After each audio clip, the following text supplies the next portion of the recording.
To be fair, I would say that what happened to my writing was my handwriting. It is bad.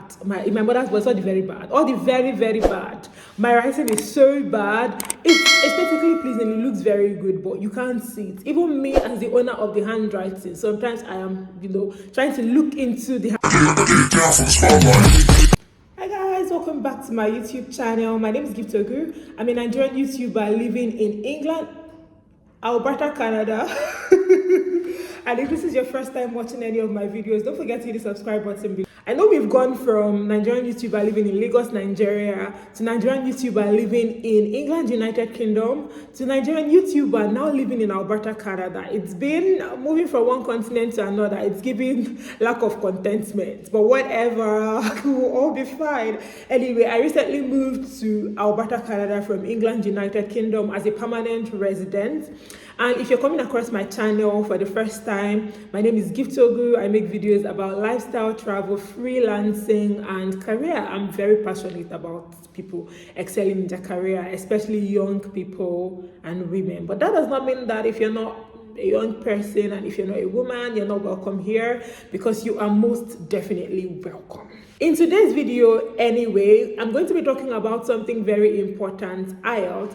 I mentioned in my previous videos that I filmed these videos in England because I know that when we get to Canada, it's going to be, quite hectic and chaotic. And if you're seeing this video, it's filmed in England, and when you be seeing this video, I am already in Canada, in Alberta, Canada, because I'm too Nigerian to be posting videos about my jackpot when I'm not jackpot yet. We don't want that, okay? Anyway, I'm just going on and on anyway. But in today's video, we're going to be talking about IELTS. If you want to move to Canada as a permanent resident, you need to do an English test, which is IELTS. So let's get started. Let's jump right.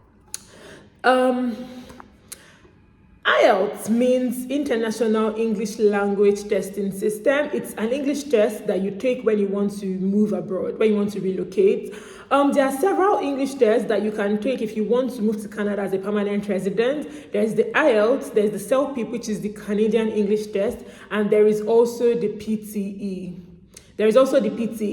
For me, I decided to take the IELTS. That's the one that I am familiar with, and all I can say is please don't ask me about CELP or PTE. Go and do your research. I really don't know a lot about those exams, and I do not like to talk about what I don't know or what I don't have experience in. We're going to be talking about IELTS today, and IELTS is divided into two. The IELTS I think maybe there's one for the UK, but I'm talking about the IELTS that I am very familiar with, the academic IELTS and the general IELTS. Academic IELTS is when you're going abroad, maybe to an English-speaking country for school, and one of the requirements is an English language test. The English language test can be the CELP, can be the IELTS or the TOEFL. I think TOEFL, that's how they pronounce it, the one for the US, or IELTS. It can also be that you're going to a non-English speaking country, but your course is taught in English, maybe somewhere like Norway or Sweden or Austria, and you're going for an English taught course or an English taught masters, and they need like they need an English test, and that English test is IELTS. So that's for the academic. For the general, that's what you use for immigration. If you want to move to Canada as a permanent resident, IELTS general, that is what you're going to write, and that's what I'm going to talk about today. The first time I read this IELTS was in 2021. That was when I decided to write IELTS. It was in 2021 that I decided that I wanted to move to Canada as a permanent resident, and I decided that I was going to write IELTS. Oh, one more thing that I forgot to mention was regarding the IELTS academic. Some countries abroad would waive the English test requirements for you if you studied in an English-speaking country like Nigeria, or ask you to provide a proof of English certificate from your school. I know University of Nigeria, they do that, but I don't know about other schools. So just, try to find out from your own school. I have no idea. Anyway, now let's get right into like our IELTS. I decided to write my IELTS in 2021 when I knew for sure that I was going to move to Canada as a permanent resident. That was when I decided to start making plans regarding writing IELTS. I did my, if you've watched my my PR story video, you know I wrote the CII and everything that I did. And in June, I paid for my IELTS for July. I read the IELTS and I did not like really read for it. And I'm not going to blame myself too much or beat myself up for it, because while there was a bit of pride there as per someone that has a BA in English and Literary Studies, and there was also the part that I was really stressed that period. I had a full-time remote job. I was working with a tech startup and we had to launch a product around that period. There was also the part of me being a freelancer, working on Upwork. I also had clients of the platform. It was a lot for me that period. So I just did not find time to focus. And I didn't read too much because, I thought I was, I have a bachelor's in English. It cannot be that hard. My dear, it's that hard, okay? It's that hard because when the results came out, I got 7 overall. I had 7.5 in listening, which carries the highest mark. I had 7 in reading, 7 in speaking, and 6 in writing. Okay, yes, me as a writer had 6 in writing. To be fair, I would say that what happened to my writing was my handwriting. It is bad. My mother's voice, all the very bad. All the very, very bad. My writing is so bad. It's aesthetically pleasing. It looks very good, but you can't see it. Even me as the owner of the handwriting, sometimes I am, trying to look into the handwriting to be sure of what I wrote, because sometimes I cannot see what I wrote. That's why I like to write on the computer, because it's better for me. Anyway, I'm babbling a lot, but what I have to say regarding the IELTS is, I didn't do so well. I cried for 2 weeks straight. And then when I was done crying, my family now started to, yab me, and they're like, BA English, wow, you writer extraordinary, award-winning writer, top-rated freelance writer that is getting 6 in IELTS. But like I said, my handwriting anyway. So maybe I should have done the computer-based test, because I do not like to write with pen and paper. Anyway, after crying, I decided that, I'm not going to put myself down too much, and I decided I was going to write the IELTS again. But then I had to move to the UK. So fast forward to 2023 June, we paid for the IELTS, and after paying for the IELTS, we decided to write it in July. I decided to write it in July. So surprisingly, July was when I was now sick. This kind of illness that will land you in the hospital, okay? You will not be walking. You can't walk. You can't go to work because you are sick. I was very ill, so I could not go to work. I was in and out of the hospital. I was on medication. And the IELTS was on the 29th of July. I cannot afford to fail again. I don't even used to fail, okay? The kind of person that I am very competitive, okay? I'm very, very competitive. So I don't like to fail. Everything is a competition for me. Not everything, but I like having a competition with myself. Okay, and me failing, I've not failed before. Okay, that IELTS was what I had. I was close to failure. Close to failure, because all my time in the UNN, my E, my F, nothing. I didn't get E or F. I had the only once, and that course that I had D in is F that I was supposed to get. F is God that saved me, because let's not talk about it. But that IELTS that I wrote in 2021, it traumatized me, because from where to how am I getting 6 in my writing? So for the second IELTS, I was not feeling well, and I was like, see, I cannot afford to fail this thing again. People will say that 7 is not failing, which I'm saying it's not failing though, but it's not going to give you a lot of points. Okay, I needed a better result, so it's not failing. It could get me in schools. It could get me in some places. It could get me in the pool, I guess, but it could get me to stay in the pool, but my score will not be high enough. So for the IELTS, I decided to prepare extensively for it while I was sick. It was a struggle, but somehow I decided I had to make it work. There was no excuse. It just had to work. It just had to work. So I read extensively for it, and what I did this time was different from what I did the last time. I was at home. I did have a bit of time while not feeling well, so I tried to use that time to read. Instead of going straight to the IELTS practice, I went to read the strategies on how to answer the questions. That was a big mistake that I made the first time that I wrote the exam. I did not learn the strategies. I just went straight into practice.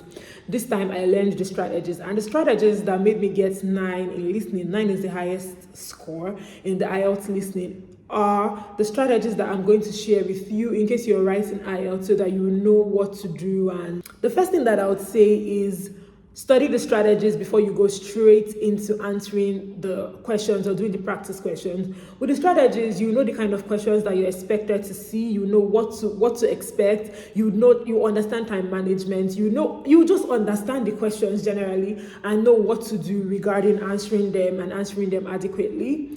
A bit of the strategies in my description box, and then there are also some on my blog, www.gipsoguri.com. So please go and check them out in case you're preparing for the IELTS, strategies that have helped me, YouTube channels and platforms that helped me adequately. The second thing that I did was regarding the reading. The reading is quite challenging. It's tricky. It's not hard. It is tricky. I remember when I wrote my IELTS on the 29th of July, when we came out from the hall while we were waiting for our speaking, I was talking to some of the people that wrote the IELTS and they were complaining about the reading and they're like, oh, it was hard. But for me, it wasn't. They said, oh, they could not answer all the questions, some of them actually. And for me, I was able to answer all the questions because I mastered the strategies before practicing. So I really knew what to expect, knew how to manage my time adequately and just knew what to do. So for the reading, I would say there are different kinds of questions. We have the true, false, and not given. This one gave me serious trouble. And what I can say with regards to this part of the reading is when you see a question like true, false, and not given, true is what is there in the passage. False is what is not there. False is what contradicts what's there, and not given is not mentioned in the passage. For example, London is the capital of England. It's in the passage. It's true.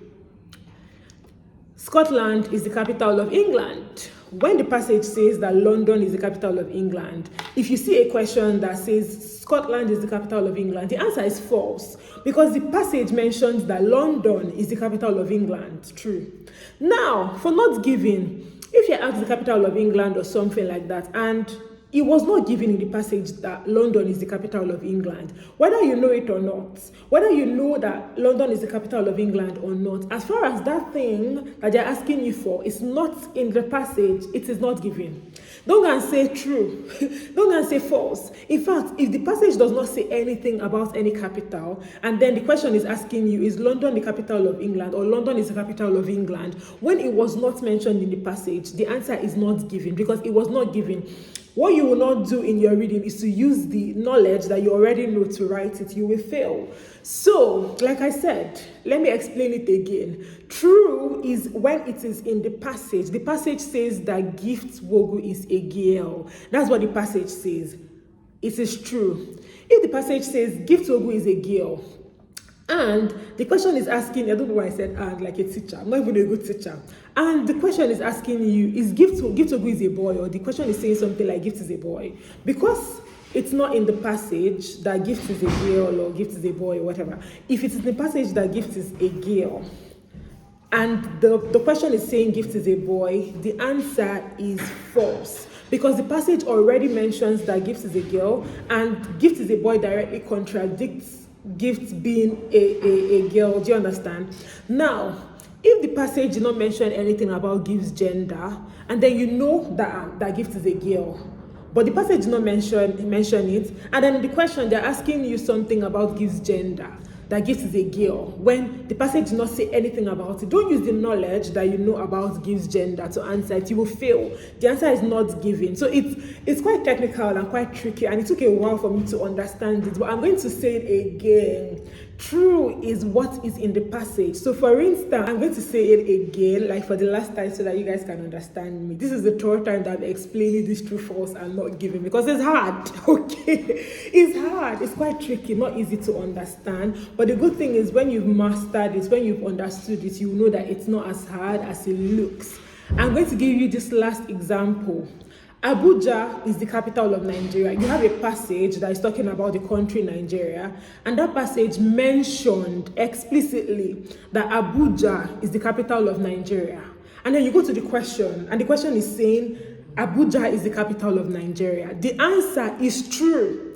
Now, if the passage is mentioning that Abuja is the capital of Nigeria, and you have a question, the passage is mentioning that Abuja is the capital of Nigeria, and then you have a question that is saying that Abuja or Lagos is the capital of Nigeria is false, because it directly contradicts what's in the passage. The passage has talked about Nigeria, Abuja being the capital of Nigeria, and then the question is saying that it's Lagos. It's not true, it's false. Now, if that passage is talking about Nigeria, but does not mention anything about the capital of Nigeria, nothing about Abuja, Lagos, anywhere being the capital of Nigeria, and they're now saying that Abuja is the capital of Nigeria in the question, it's not given. Because even though you know that Abuja is the capital of Nigeria, the passage did not mention that.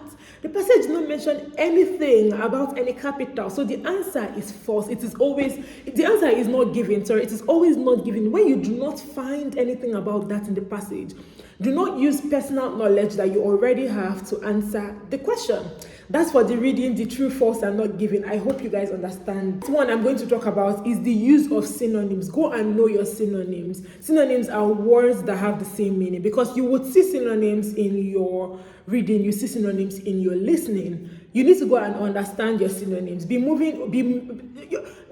not going to explain the same thing like together. They can say, Gift is a beautiful girl, okay? And then they're talking about a pretty girl. Gift is a pretty girl. Like, it's still the same thing, pretty, beautiful, related words. They're not going to mention it explicitly for you. Use your brain. Use your brain. Go and learn your synonyms. Learn your true, false, and not given. I cannot overemphasize that.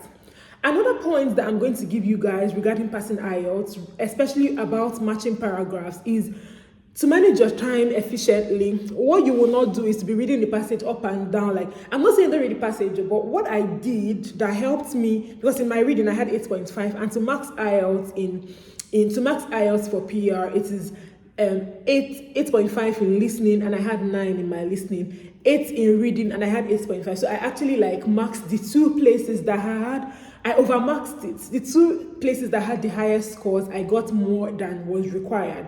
That's why I'm actually really emphasizing, because if you do not get your listening and reading right, your score will shock you in a bad way. It will shock you like electric shock. It will shock you in a bad way. Let's go to the paragraph matching side part of it. So they give you different paragraphs. Paragraph A, we're talking about Nigeria now as a country. Maybe paragraph A is talking about the economy of Nigeria. Paragraph B is talking about the tourism of Nigeria. Paragraph C is talking about famous people in Nigeria. Then they have different questions saying, match these paragraphs, match. What I usually do is I look at the questions first. Just look at the questions first. Then I move to the first paragraph that I can see. I read the paragraph extensively. I can read fast anyway, but if you can't read fast, try to scan fast. Just read, and you've already had a look at the questions. So go to the first paragraph, just look at it. Look at it, read it very well, and then go to the question and see which of the paragraphs actually answers that question. Don't say you will read everything. You will now look at the question. You will read all the paragraphs, all of them. You will now look at the questions. You will now go and read again. You are wasting your time. Your time is what you are wasting, and time is of the essence. Ogedimpa, okay? Ogedimpa. BD the IELTS. Anyway, what you would do is to look at the first paragraph that you can see. Look at it, check it. Now look at the questions that you have. Is this paragraph A? Just find a way to look at it. Look at what the first paragraph is talking about. Answer that question. Look at it. This is talking about Tiwa Savage, Davido, Whiskey, Chimamanda Ngozi Adichie. It's obviously the famous people in Nigeria. So you go to where that famous people in Nigeria stuff is and tick it. That's the answer to this paragraph. That's how you'll be doing it until you answer everything. Don't say you will read all the paragraphs. Then you will not come and check the questions. Then you now go back to, where is your time? You're wasting your time. You're wasting your time. Another thing that we would do. Another thing that I usually do, one thing that I did regarding my IELTS reading is just looking at the paragraphs. I read I'm trying to find a way to do it, to explain this. I actually look at the questions, all of the questions, before I start reading. I have these questions in my head. So when I see anything remotely related to any of the questions, as an answer to any of the questions, I tick it immediately. Instead of going back and forth, you're wasting your time. Another thing that I will mention for the listening is keep your problems at home. It's easy to think about the fuel crisis in Nigeria, or think about your immigration status in the UK, or think about the new immigration law that they have, and then you would lose track of everything, lose track of time. That's like, we're not doing that, okay? One thing that I'll tell everybody here is to make sure that your head is in the game. Think about the money that you paid for the IELTS. The listening carries the highest mark, 7.5. If you have 7.5 in your listening, it's not a bad score, but the scores for the permanent residency, they are going up, so you need a higher score. So what I'll tell you to do is to make sure that your head is in the game, okay? Don't be distracted. If you get distracted, you just lose it, and when you've lost it, I don't know.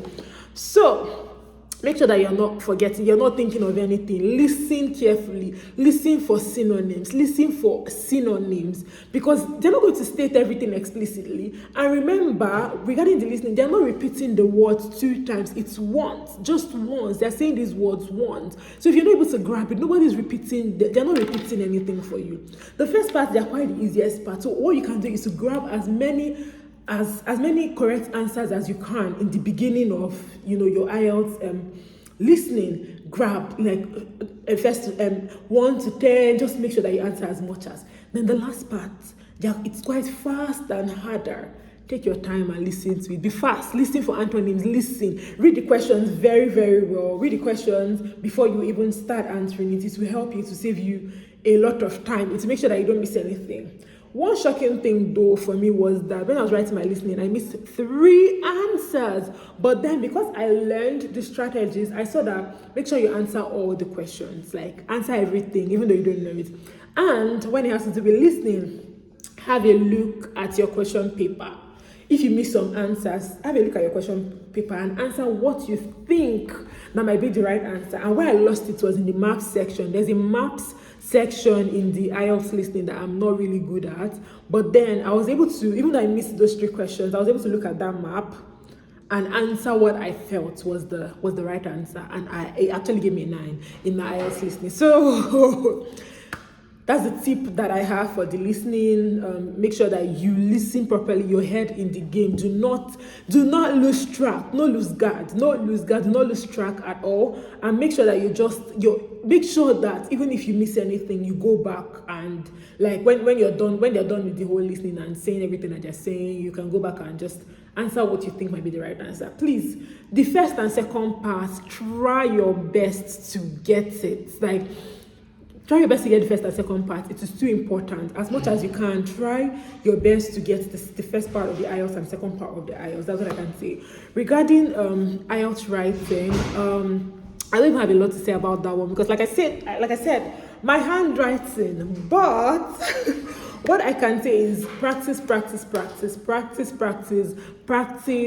as much as you can. And if you can, give someone that you know like to read your essays and just make sure that it's good. Read a lot of sample essays. Do not copy in verbatim though. Just read and see what's happening there. See what people are writing and have an ideas on the sections. I think there's formal letter, informal letter, and there's an essay. I can't even remember because I read it last year in July.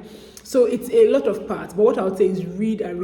Practice how to write your essay and all of that. Now for the speaking part, please do not like try to fidget and all of that. It's not that deep. It's just talking in front of somebody. They're not biting you. The mistake that I made in my speaking which was not actually like a big mistake, was when they give you a particular topic, make sure that you use synonyms. So my topic was on being late, and in the second part, I remember that being late means tardiness, but I was just like, this kind of thing, a word, but then you're now like, am I sure it means tardiness? Like, I do know that being late means tardiness, but I was like, I don't know. I don't know. But I finally remembered it in the third part. So I was trying to think. So don't think on the spot.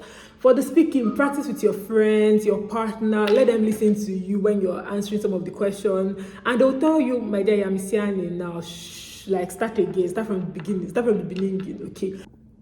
I know I've been going on and on a lot, but generally I would say that the IELTS is not rocket science. It's not hard. And remember that if you want to get a chance at the permanent residency route and all of that, you need to get high scores, especially your listening and reading. I have a friend whose score was 422 with 7.5 in IELTS, and when he got in IELTS listening, and when he had 9 in his listening, he entered 470 something. So he got extra, almost 50 points extra just for going from 7.5 to 8.5 in his IELTS listening. I mean, I know my score, even though like I know how it was. I know what that 9 in my listening did for my IELTS profile, like did for us. Like I know what the 8.5 in my reading did. Like it actually like shot up our scores and all of that. So if you are serious in taking your IELTS, please read and read. Practice and practice. And like I said, I'm going to drop the tools that helped me in the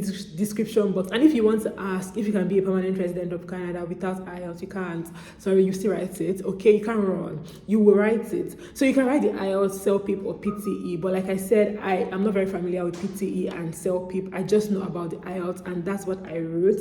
So thank you so much, guys, for watching this video. Yeah, today is I think 11th of June, and I'm filming this in England. But by the time you'll be seeing this video, like I said, I'm too Nigerian to post any video when I've not left yet. By the time you've seen this video, I'm in Canada. We've gotten a house already, so I'll probably do a house tour for you guys and all of that. We're leaving like by the end of this month, but by the time you'll be seeing this video, I will not be here, okay?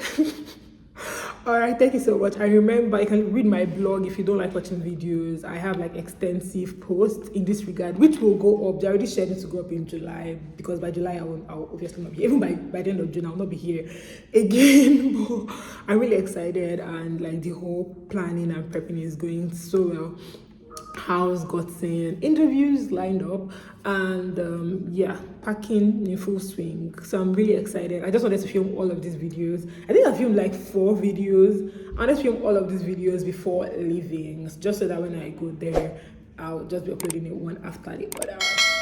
Thank you so much for watching. Don't forget to like, share, and subscribe to my YouTube channel, and follow me on TikTok and Instagram. Till I come here again next time, be good, be nice to your neighbors. And if you have questions, leave it in the comment section.